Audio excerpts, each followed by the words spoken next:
Hello, I'm Sheryl McCarthy of the City University of New York. Welcome to One to One. Each week, we address issues of timely and timeless concern with newsmakers and the journalists who report on them, with artists, scientists, educators, social scientists, government leaders, politicians. All will be one to one. I'm delighted to welcome Dr. Meena Alexander to the program today. She is Distinguished Professor of English at Hunter College and the City University Graduate Center. Her most recent book of poems, Quickly Changing River, has just been published by the Triquarterly Books division of Northwestern University Press. Welcome. Thank you. You know, at a time when everybody's talking about how global the world has become, how everything is global, you are truly international. Why don't you tell me something about your beginnings and your journey? Oh, yes. Well, it's just an accident of my biography, really. What happened is, in that sense, I'm really a child of the era of decolonization, because at the Bandung conference, Nehru from India met Azhari, the president of Sudan, and they agreed that after Sudanese independence, India would send a number of people there to help, as opposed to getting people from Britain. Right. So my father, who was a scientist and working for the Indian government, was posted to Sudan, and I turned 5 on the boat on the Indian Ocean, going from India, from Bombay, to Port Sudan. And that is part of the journey of my life, which is very important to me, because many of my poems actually go into childhood in some measure. Right. Now, your parents started you on the journey involuntarily, but you continued it yourself, because you, after Sudan, you went to for your PhD in England, and then you went back to India for a while, and then you moved here. Right. So something kept you moving. Well, there is a part of me that is a creature of movement. I was just talking to my students yesterday at Hunter about the idea of dwelling in motion. You know, we think of places as fixed, and indeed they are fixed, more or less. But for many, many of us, particularly in the United States, in the great metropolitan regions, there are so many of us who are American who come from other parts of the world, or our parents may have come from elsewhere. And those places are also a memory for us, and they remain within us in many ways. In my case, I just seem to be a creature who moves. Now, you started to write very early. What was it that compelled you to start writing, and were you writing poetry or other things? Well, I really wanted to be a trapeze artist in the circus. Oh, well. And I really felt I might have a career, up there, but it didn't work out. I mean, first of all, I couldn't walk straight along a line. And then my grandparents wanted me to be a doctor, a medical doctor, which is a very Indian sort of thing. Right. And I was lousy at chemistry and math and so forth. And poetry for me became a place where I could. It seemed like a very special zone, almost like a dream place where I could enter, because as a child I had Malayalam, which is my mother tongue, from Kerala, the southwest of India. I was born in Allahabad in the north, which is an extraordinary city where the Ganga and the Yamuna meet, the two of the great rivers of India.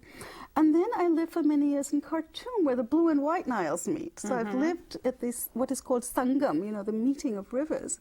And now I live quite close to Hudson. Right. Not so grand, but, a river nonetheless. It is a great river. Okay. It is a great river. And so for me, a poem is a place, really, where these different layerings that exist in my imagination can all cohabit. And so it's sort of a psychic necessity for me. Now, how did your family react to your intellectual curiosity and to your wanderlust? Well, it was sort of accepted in my family that I would go to England for further studies. I mean, that was not a question, because my father went abroad to study, though my mother, of course, had a traditional marriage. Her mother had an MA, my grandmother, who was a Gandhian. But your mother did not go to college. She did. She has a BA, but she doesn't have an MA. She went to college, yeah. Okay. But she has a BA in Indian history, as it so happens. But it was sort of accepted that I would study, and get a PhD perhaps, but not accepted that I would be a poet, which was considered slightly disreputable. Probably in every culture. Probably in every culture. Not my father so much. Really? He was very kind and said to me, when I'm a scientist, and if I write a paper, I publish it. And if you're a poet, you write a poem, you should publish it. Whereas my mother thought this was not a great thing to be doing, much better that I should occupy myself with something at the level of the household or something that was useful to society. Your mother really didn't want you to have a career. Well, correct? Not as a poet, because she didn't think that was the right thing to do. But I did have a PhD, which sort of rescued me in her eyes. Right. But the problem then was that I perhaps had too much education to find a suitable husband. So, such is life. I mean, mothers and daughters, it's the eternal story. And you just ignored it anyway. Went on, became Well. and that's the eternal story, It seems to me that this might, I'll ask you, is this period of time a particularly difficult time for poetry, for writing it, publishing it, having people read it, or not? Well, I think that poetry doesn't bring money. I mean, it's not like writing a novel where you can actually sell it, or perhaps a memoir. But the great thing about poetry is I think it does have an extraordinary audience. It may be small, but it's very intense, and you don't necessarily have to buy a book. You can memorize a poem, keep it in your head, and share it with the whole community. But if you look at the younger generation, I'm thinking about my own daughter, there's this extraordinary community of young people where rap and hip-hop are very, very powerful. And they are powerful modes of poetry, of urban poetry. And then, of course, there are cultures where poetry is very, very important, very central to the community. For example? Well, for instance, in India, where I come from, I mean, you will have what is called a Kavi Sammelan, which is a gathering of poets. There'll be thousands of people there. I was invited to the Calabash Festival in Jamaica a few years ago, and it was held in a huge tent, and there were thousands of people coming and going. So there are cultures where poetry is very central. In fact, it is the oldest verbal art. How does one make a living as a poet? Well, I have a job at the City University, as you've correctly pointed out. I think poets do all sorts of things. I think they teach. Some of them are fortunate enough to find a place in the academy. They sell insurance. There's a great American poet, Wallace Stevens, who sold insurance. That's true. Insurance executive. I mean, they're doctors. I mean, Carlos Williams. But people do all sorts of things. Computers, websites. I think, the thing is that the life of the poem, I think the life of poetry persists. And it's an underground sort of existence. And the great thing is to have the time and space to be able to write your poetry. It's a meditative act. I mean, I always tell my students that the actual writing of the poem, it's like an iceberg. It's just the tip of it. It's 1/3 of it. And the rest is this sort of meditative life that you carry around with you. What writers have particularly inspired you? There are several writers, several poets who've been very, very important to me. When I was growing up, the poetry of Tagore, of Rabindranath Tagore, was very important. And the Indian poets, Kamala Das, who's a feminist poet in Kerala, and Jayanta Mahapatra. And in the United States, Adrienne Rich has been very important to my development, Galway Kinnell. And then my friend and late colleague, Audre Lorde, was very important. Oh, yeah. She had the room next to mine at Hunter when I was hired. Really? And she sort of took me in the hand and gave me lots of advice on what to do and not to do if I wanted to survive as a poet. Yeah, there are many poets that I admire. Reading your poems, it occurred to me that poetry is a kind of stream of consciousness type writing, where you noticed something, an activity, an image, and that image leads to an association with another image or event or emotion, and so on and so on. And the original image or reality is enhanced so that poetry becomes a heightened way of looking at the world. Am I on the right track there? I think you're absolutely on the right track. I think that's a wonderful way of thinking about the poem, the process of the poem. But there is another part to it, which is the craft and the discipline. It is indeed, Yeats has this beautiful line where he says, if it does not seem a moment's thought, our stitching and unstitching has been naught. But in fact, beneath that seeming seamless fabric, there are numerous cuts and stitches and changes, additions, revisions. I had a very interesting experience a few years ago where a woman came and said, I'm going to do an interview with me, but not with you in the usual sense, but I want to look at the drafts of your poems. So keep every single piece of paper that you use as a draft for a poem. And that summer I was writing 2 different poems, and I got a box, like a shoebox or something, and I put all the little bits of paper, or I stuck them into a notebook, and I ended up with a poem that was this size called Translated Lives. In my 2002 book, Illiterate Heart, I had about 40 pieces of paper. And then she laid them all out and she looked at them. And that's just one poem? Just one poem.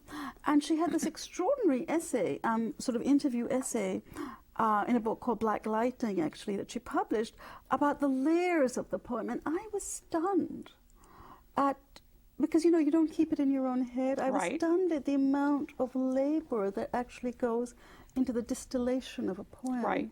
It's sort of like, I don't know if you know Indian cooking, but it's certainly laborious and time-consuming. And there's this marvelous recipe for gajar ka halwa, which is carrot halwa, which is stirred constantly for 6 hours or something like that. And Wow. I always think of, well, not quite, but almost, I always think of the poem as this incredible distillation. Because you are really trying to get a lot of meaning into a very small space. Right. And often the meanings are fractured. Yeah. They're not consonant with each other. Right. I think Emily Dickinson is a wonderful example. If you look at any of her extraordinarily lyrics, how much is... it's almost like a crystal that's refracted. We're going to take a short break, and we'll be back after the following message.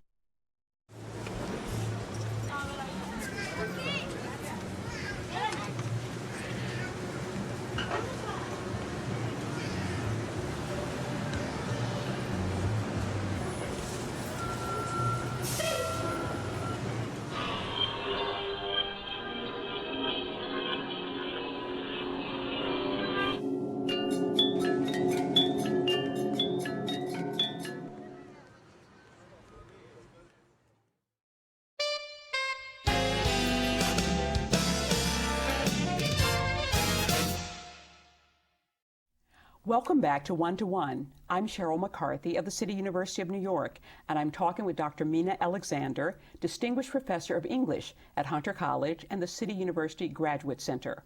Her most recent book, Quickly Changing River, has just been published by Northwestern University Press. Tell me about the title of your book, Quickly Changing River. Well, I wanted to have a sense of motion and flow. I had published a memoir a few years ago called Fault Lines, as in the cracks in the earth. And I thought, well, I'm not really interested in fracture anymore, but I'm interested in things that flow. And I've been fascinated by the atmosphere, by air, by water. There are many rivers in my poems and also in this book. And I thought, well, even a river, the great thing is it keeps changing, keeps moving. And, I wrote a whole cycle of poems, and then I thought about what brought them together, and for me it was this quality of flow and change. Would you read one of your poems for us? I'd be happy to. This is actually the first poem in the book, which I will read, and it's called Cosmopolitan. Cosmopolitan.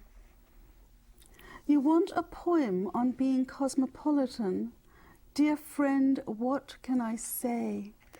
Sometimes I cannot tell mulberry skin from blood on the hands of children, nor stop myself from tugging a cloth where ghostly knives, cups, forks flutter, where stones surrender to the hunger of exiles. Yesterday, I jumped the metal door confusing D train for A. Doors clashed. I tore a sleeve, saved my arm. Pacing the ill-lit platform, I heard the bird of heaven call. A cry huge, indigo, bursting the underground tunnel. A simple enough bird whose voice alone forces it apart. A dun-colored thing, feathers moist, it likes best to perch on green tamarind or on a bamboo branch. the kind of bird you see painted on Palmyra fans or at the rim of raw silk furnishing a woman's garment. As the A train spun in, I saw claws scoring a stubble field, rails melting into bamboo hit by a lightning storm. Ill-suited for that train, and wherever in the world it might take me, I set both hands to the tunnel wall. In cracks of the broken wall I touched dirt, moist, reddening. It came to me, foolish perhaps, yet insistent as night wind after a storm has passed, a slow, sweet tapping on the tympanum. This is where your home is laid, scales unsung and secret geography. Odd questions massed in me. Who knows my name or where my skin was torn? And, if I could, would I return to Kashi? And might the Queen of Trumps intercede for me? On an island, in a high room, on a kitchen table, by a chopping board, I set a book you once gave me, The Travels of Ming Lao Tse. That ancient sage whispers in my ear. I have seen the sea changed 3 times into a mulberry field and back again into the sea. Now, one of the things I notice about your poem is you go from the urban images to the exotic images and come back. You know, they're all mingled. You have said that the task of a poetry is to reconcile us to the world. Tell me more about that. Well, I believe so. I'm thinking particularly of the violence that we see in the world around us, and in fact all around us and within us also. And I think that there's a way of turning away from the world, of shutting oneself off in a kind of internal gated community, if you wish. And I think of poetry as restoring tenderness to our lives and allowing us in some measure to return to the earth and to fragilities and to see the preciousness of life. One thing I get from your poetry is is a sense of the warmth of the Indian family, particularly of the mother, and of the sort of lushness of the natural world in India. Is that typical of Indian writers? It seems to be. Well, I think there is a great deal of warmth and also, of course, difficulties, you know, in families. But families tend to be close. Till a generation or two ago, there were large joint families. Right. They're becoming scarcer now, but still exist. And the mother is, of course, very important. I'm sure all over the world the mother is very important. And in my case, my mother was actually, even though she was not a great supporter of the idea that I should write poetry, she has been a great and very, very powerful presence in my life and very important to me. In one of your poems, you write about 3 sisters who hang themselves so their father won't be saddled with the burden of having to pay expensive dowries so that they can get married. Is the position of Indian women a theme that's important to you? It's very important to me. I think it's there in all my writing, maybe not overtly all the time. And it's an interesting thing. In India, you find many, many women in high public positions, more so than in the United States, really.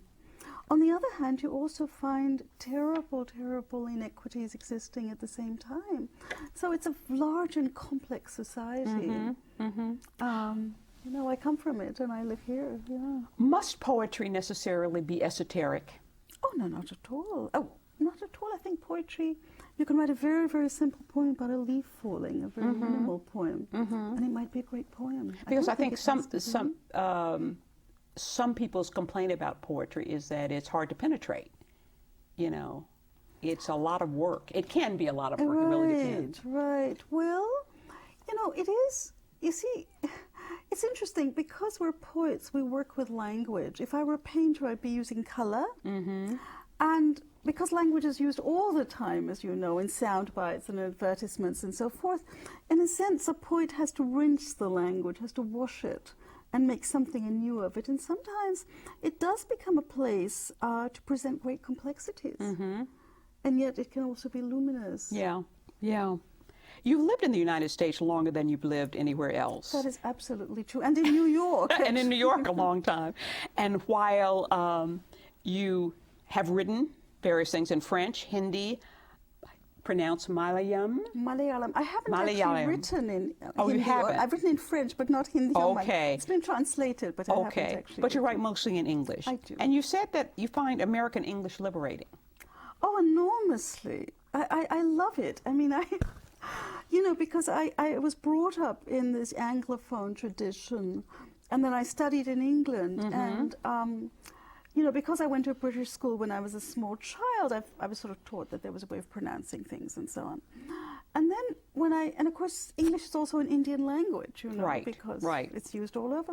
But when I came to the United States and saw the enormous varieties of poetry that would be written, you could use a long line, you could have a poem based on breath, on voice, on a kind of American language. I find it's very exciting. I'm not saying necessarily that I write in that way, but it's worked into my diction. There's no question for me. Now, you teach poetry. How do you find your students, and have they changed over the years? Well, I think the students have changed, but it's like a quickly changing river, right? They've changed, but I also learn enormously from my students. Writing is a very lonely craft. You sit alone in a cafe or in your room or perhaps even on the subway and you write. But with students, I learn a lot from my students, and I hope they learn something from me. And I really think of it as a kind of cooperative venture. I mean, I love teaching. I really enjoy it. Your children, you have two, were born here, but I would think embrace many cultures. Do they sort of take that for granted or question it, or? Well, I think they question it. I think when they were children, it was probably more taken for granted. But, they're part of this new generation in America where ethnicity is very powerful and important. And, of course, their father is Jewish, Euro-American, from New York. So they're just totally screwed up, aren't they? I hope they're not listening to this. Yes. I think it's a great opportunity, but it's complicated. And my son went to Brazil and studied Portuguese and Spanish. My daughter's also done Spanish. I mean, I think there are whole worlds in New York of these multi-ethnic, affiliations. Right. Which are multicultural in a very rich and powerful way, but they're all New York places. Right. Now, do you consider yourself Indian, or what do you consider yourself? Do I a woman of the world? Do I need to consider? I live in New York. I'm a New Yorker, like many others, but I'm also an Indian.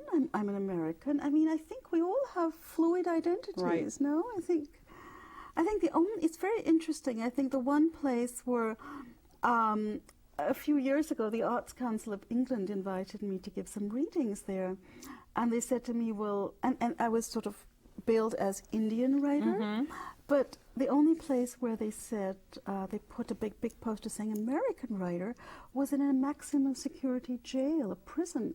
And it was the inmates who'd put this up because they'd all been reading Soul on Ice. Right. And so they felt this was an American writer. Right. So, I mean, even America, you see, is various. I mean, there are extraordinary traditions in this country. We've got a minute left in which you can tell us what you're going to do with your Guggenheim Fellowship that you just won. I will write some new poems and hopefully make a book. A poem of my journeys. And you're going to make some more journeys on the... That's right, and I will write. Back to India, back to India. I would like to go to Khartoum, where I was a child and a young adult, a teenager. I'd like to go to the southwest coast of India, where I come from, and in particular see this marvelous art of shadow puppets. There's a very, very ancient art where the epics of India, the Ramayana particularly, are done with shadow puppets and flares of light behind them, so the shadows come on a screen. It's quite magnificent, and I would like to look at that also. I want to thank Dr. Meena Alexander for joining me. Quickly Changing River has just been published by Northwestern University Press. For the City University of New York and 1-to-1, I'm Sheryl McCarthy.